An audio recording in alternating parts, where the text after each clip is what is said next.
special gift for ឈូនហុងយី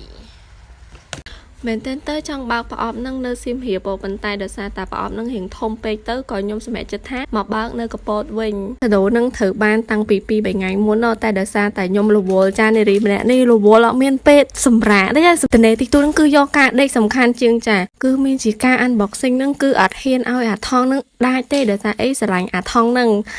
វាបកង់វាខ្ជូតអញ្ចឹងទៅក៏ព្យាយាមហែកមិនកុំឲ្យដាច់អាថងនឹងសុខចិត្តយកឈើចាក់ថ្មិញហែកម្ដងមកស្ទប់ចាអីវ៉ាន់ហ្នឹងនាំតែបានដល់ដៃខ្ញុំគឺឧបសគ្គ1លានឧបសគ្គគឺមានជាការច្រឡំទីតាំងអីណាអូយវែងឆ្ងាយច្រើនណាតែអីលើបានមកដល់ដៃពង unboxing ញាប់ដៃញាប់ជើងចាដោយសារអីត្រូវរៀបអីវ៉ាន់ទៅសៀមរាបទៀតអាហ្នឹងអត់ទាន់រៀបអីវ៉ាន់ទៅសៀមរាបណាតែកមើលបើក៏ហើយដោយសារតែខ្ញុំស្អែកឡើងនឹងអត់មានពេលបើកទេចាទៅដល់នោះក៏ដឹងថាទុកនៅណាដែរអញ្ចឹងហើយបើកក៏ហើយទៅ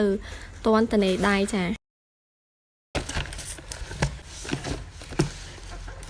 special gift for ឈូនហុងយីនេះsticker ហាងគាត់មិនដឹងទេគាត់ដាក់ឲ្យឡើងពីតែខ្ញុំអត់ចង់ឲ្យវាហែកខ្ញុំមានអារម្មណ៍ថាខ្ញុំឆ្លាញ់អាពណ៌ហ្នឹងខ្ញុំឆ្លាញ់ពណ៌ស្វាយហើយពណ៌ខៀវហ្នឹងហើយពណ៌ខ្មៅទៀត so this is my favorite color អាក្នុងហ្នឹងគេមានរបៀបនេះរបៀបគេlogo គាត់ណាគេនេះតែខ្ញុំនឹងថានៅក្នុងហ្នឹងអាវតែខ្ញុំអត់បានបើកមើលថាអាវហ្នឹងវាស្អែកso it fit me by the way អត់នេះអីគេហងbrand កូនខ្មែរ local brand ណា guys unique design ធម្មតាខ្ញុំមិនដែរទិញកៅអៅរបៀបមកពី online ហើយរបៀប local brand ចឹងហើយខ្ញុំអត់សូវដឹងថា packaging គេមិនសម្រាប់ខ្ញុំគឺវារៀងប្លែកហើយថ្មីហ្មងដោយសារអីខ្ញុំមិនដែរទិញរបៀប local brand ឲ្យយឺតអីតាម online ពីមុនទេចឹងទៅក៏ខ្ញុំអត់ដែរដឹងថា packaging គេមិនប៉ុន្តែសម្រាប់ packaging នេះវារៀងថ្មីសម្រាប់ខ្ញុំណាដោយសារអីគេមានរបៀបគ្រប់ខ្ញុំហើយគេមានរបៀប